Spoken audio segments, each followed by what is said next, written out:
So velocity of electron in nth orbit after radius and energy, we are going to derive this expression, and we will start with Bohr's quantum condition that electron can revolve in those orbits only in which their angular momentum is equal to integral multiple of h upon 2 pi. Now from this equation write velocity equal to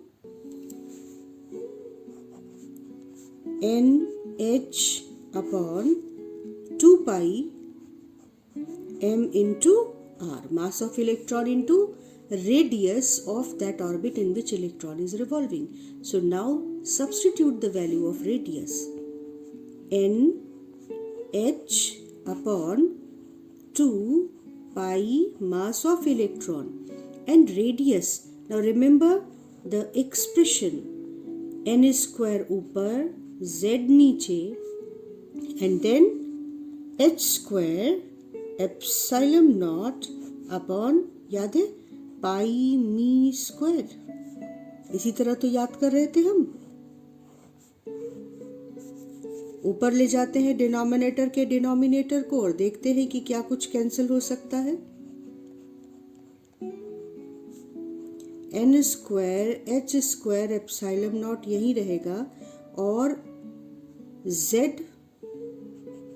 pi m e square ऊपर गया, पाई चला जाएगा, मास चला जाएगा और h एक cancel हो जाएगा, एक n कैंसिल हो जाएगा.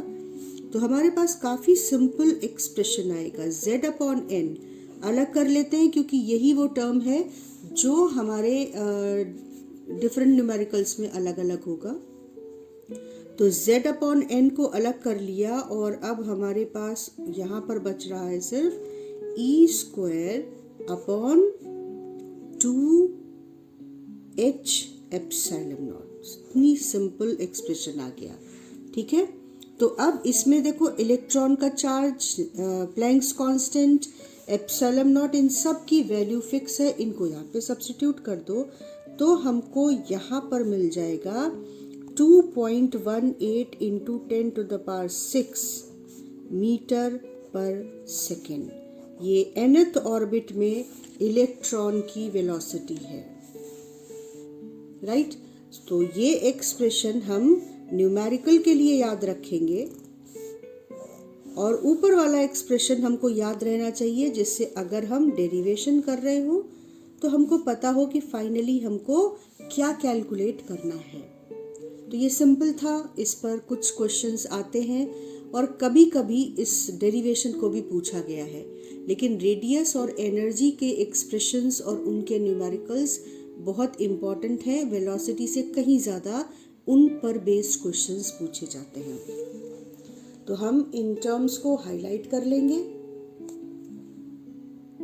और आप एक वापस से स्टेप्स को देखिए.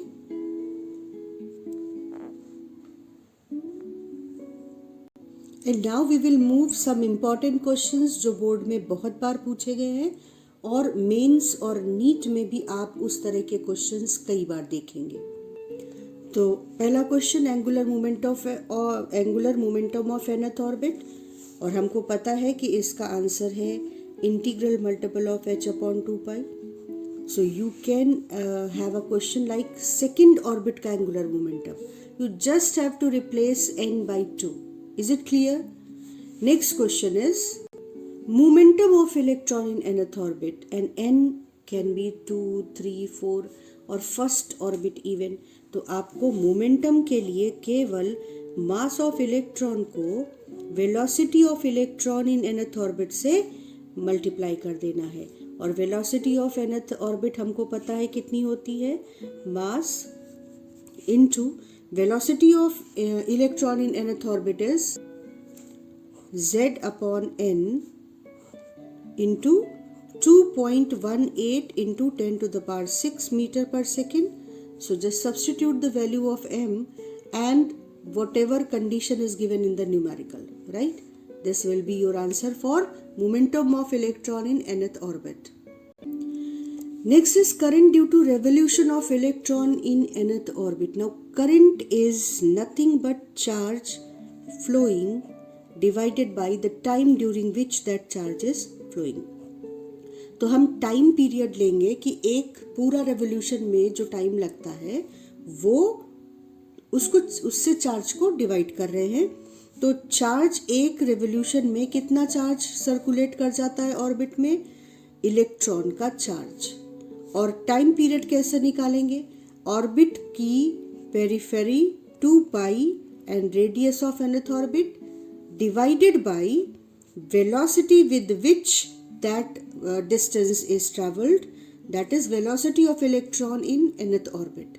So your answer will be E, V of nth orbit upon 2 pi radius of nth orbit. तो ये करंट कैलकुलेट करने के लिए हमारे पास लॉजिक है, एक्सप्रेशन है. Magnetic moment of electron in nth orbit, this is frequently asked question in board also. तो magnetic moment का कॉन्सेप्ट पूछा ही क्यों? क्योंकि इलेक्ट्रॉन अगर ऑर्बिट में रिवॉल्व कर रहा है तो इसका मतलब करंट फ्लो कर रही है, और करंट है तो मैग्नेटिक फील्ड होगी. तो एक इलेक्ट्रॉन के अपने ऑर्बिट में रिवॉल्व करने से कितनी मैग्नेटिक फील्ड प्रोड्यूस होती है ये कैसे पता चलता है? उस मैग्नेटिक फील्ड की स्ट्रेंथ मैग्नेटिक मूवमेंट से पता चलती है.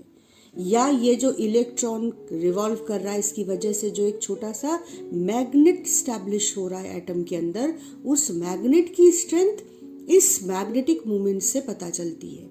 तो मैग्नेटिक मूवमेंट के लिए हम लोग फॉर्मूला यूज करेंगे current into area of that orbit, I into A.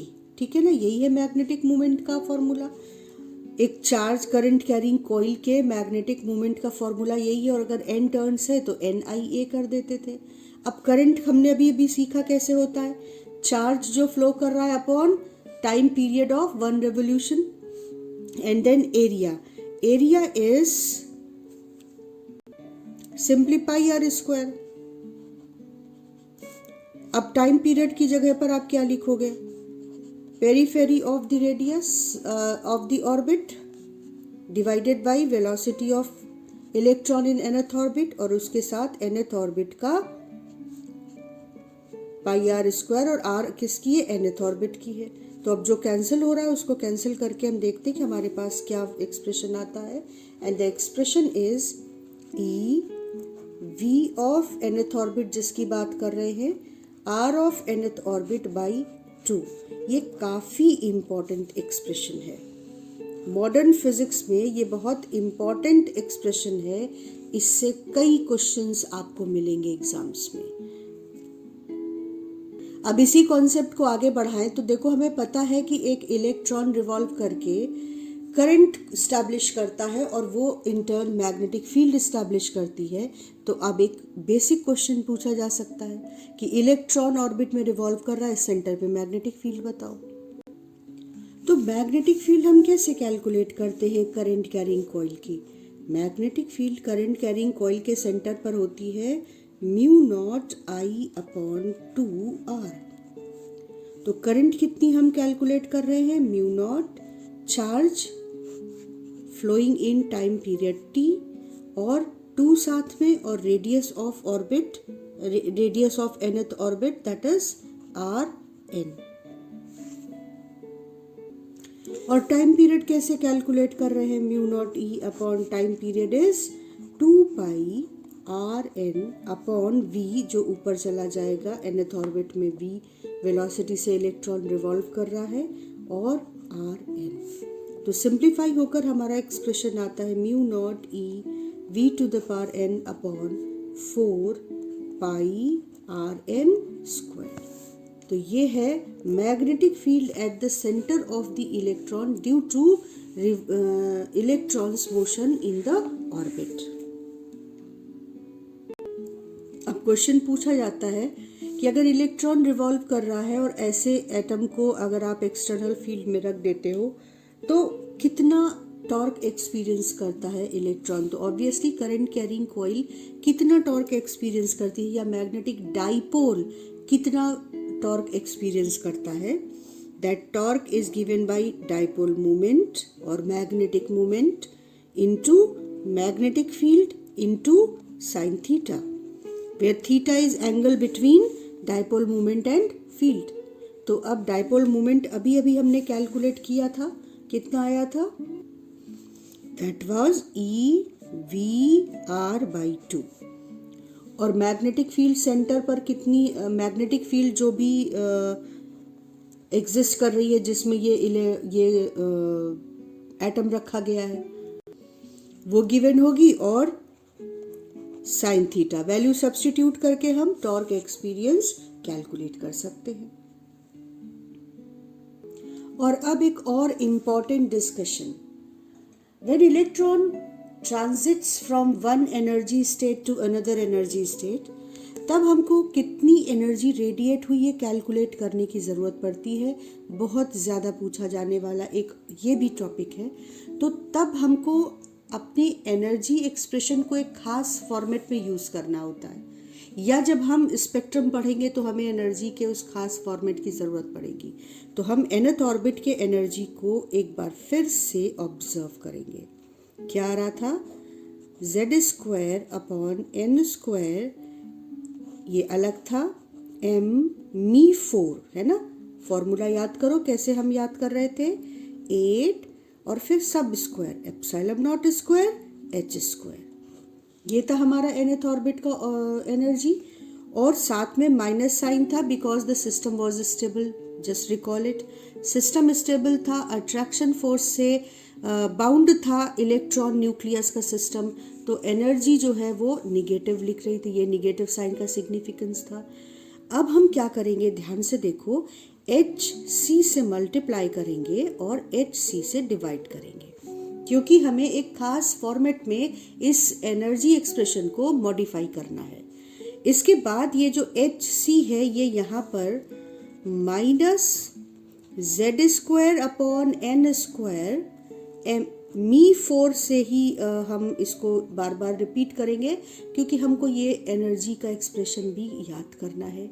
और साथ में आ गया 8 ε0² h³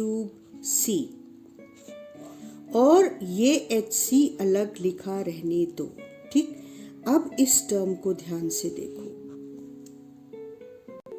इसको कहते हैं रिडबर्ग्स कांस्टेंट, ठीक। अब रिडबर्ग्स कांस्टेंट R अल्फाबेट से रिप्रेजेंट करते हैं। तो ये जो एक्सप्रेशन है हमारा, इस एक्सप्रेशन की एक वैल्यू यहाँ पर मैं लिख रही हूँ Z²/n²। इस पूरे टर्म की जगह आप रिडबर्ग्स कांस्टेंट R लिख दो h/c। और दूसरा एक्सप्रेशन हम सिर्फ रिकॉल करने के लिए फिर से लिख रहे हैं 13.6 इलेक्ट्रॉन वोल्ट। ये वो एक्सप्रेशन है जो हम न्यूमेरिकल में यूज करेंगे फ्रीक्वेंटली, और ये एक्सप्रेशन हम एक खास डिस्कशन के लिए सेव करके रखेंगे, और वो डिस्कशन है हाइड्रोजन स्पेक्ट्रम का। जो सीरीज हमको हाइड्रोजन स्पेक्ट्रम में मिलेंगी उनको हम वेव नंबर के टर्म्स में रिप्रेजेंट करेंगे, वहां पर इस फॉर्मूले का यूज होगा, ठीक। तो चलो अब हम लोग इस फॉर्मूले का यूज जिस फॉर्मेट में करना है उसमें इसको रिड्यूस कर देते हैं। तो हम जानते हैं कि जब इलेक्ट्रॉन कहीं से एनर्जी एब्जॉर्ब करता है, it transits from one energy, lower energy state to higher energy state, but it stays there for 10⁻⁻8 seconds only. So it returns to its ground state. During that transition, it radiates energy which can be given as higher energy state minus lower energy state, जिसमें higher energy state से जिस lower energy state में उसने transition किया है उनका energy difference के बराबर एनर्जी वो रेडिएट करेगा, and that energy will be of frequency nu. Then we can write the energy radiated as h/nu। Now energy of final state minus energy of initial state can be written as, see अभी हमने क्या पढ़ा था, RHC और साथ में Z²/n²। Final या higher state तो n final square minus R H C Z square upon lower energy state को हम इनिशियल स्टेट कह रहे हैं, क्योंकि इनिशियल स्टेट से फाइनल स्टेट में पहले इलेक्ट्रॉन गया था, फिर लौटते समय उसने हायर एनर्जी स्टेट से लोअर एनर्जी स्टेट की जर्नी में कई बार वो सीधे अपने ग्राउंड स्टेट में आता है, कभी कभी हायर एनर्जी स्टेट से लोअर एनर्जी स्टेट में आया, किसी लोअर एनर्जी स्टेट में अदर देन ग्राउंड स्टेट, फिर उससे ग्राउंड स्टेट में आया। तो जिस भी एनर्जी स्टेट से जिस एनर्जी स्टेट में ट्रांसफर हुआ, इसको अगर हम फाइनल की जगह सेकेंड एनर्जी स्टेट और फर्स्ट एनर्जी स्टेट कहें तो बेटर होगा, राइट। तो Z square upon n two square minus R H C Z square upon n one square, this is equal to h nu. अब h nu को हम लिख सकते हैं, आर एच सी को कॉमन लेते हैं लेफ्ट साइड से तो, और जेड स्क्वायर को भी, तो ब्रैकेट में हमें मिलेगा 1 upon n two square minus 1 upon n one square, जहाँ एन लोअर एनर्जी स्टेट है और 2 हायर एनर्जी स्टेट है, और is equal to h c upon lambda. और क्योंकि एनर्जी इलेक्ट्रॉन की निगेटिव होती है तो हम इस निगेटिव को भी यहाँ पर साथ में लिखेंगे, तो ये minus R H C Z square n one square इस माइनस के साथ प्लस हो जाएगा, और ये minus R H C Z square upon n two square ये इस तरह से निगेटिव साइन के साथ रहेगा। तो यहाँ पर ये निगेटिव और ये पॉजिटिव हो जाएगा। न्यू की जगह हमने c अपॉन लेमडा लिख दिया है। c है speed of electromagnetic wave in vacuum और इन एयर। तो अब देखो h और c चला गया और हमारे पास 1 upon lambda is equal to R Z square 1 upon n one square minus 1 upon n2 square आ गया, जहां n1 स्क्वायर क्या है, हमने क्या बात करी है, लोअर एनर्जी स्टेट का क्वांटम नंबर। ठीक, इस एक्सप्रेशन से हम हाइड्रोजन के स्पेक्ट्रम में इस एक्सप्रेशन को यूज करके हम डिफरेंट सीरीज को डिफाइन करेंगे। इसलिए हमको ये एक्सप्रेशन याद होना चाहिए और एक बैकग्राउंड में हमारे पास नॉलेज होनी चाहिए कि एक्सप्रेशन आया कहाँ से। तो अब हम इस 1 अपॉन लेमडा को लेबल कर देंगे, this is wave number, this is Rydberg's constant.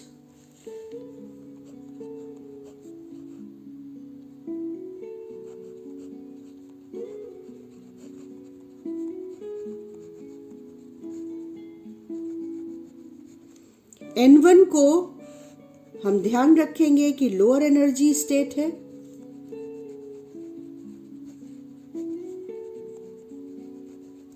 और N2 हायर एनर्जी स्टेट है।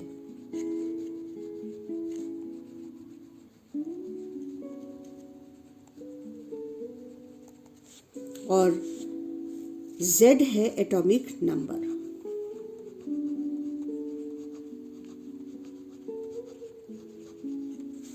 राइट, तो अब ये हो गया हमारा वो एक्सप्रेशन जो हमको उन दो एक्सप्रेशन के अलावा ध्यान रखना है।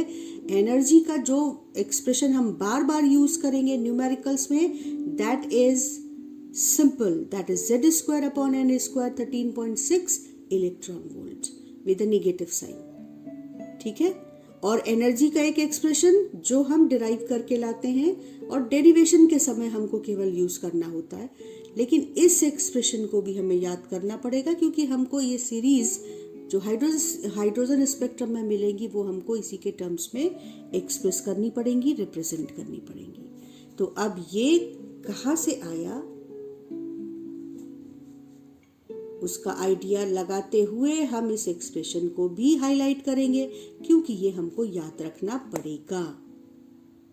और अब हम फाइनली मूव कर जाएंगे इम्पोर्टेंट टॉपिक हाइड्रोजन स्पेक्ट्रम पर।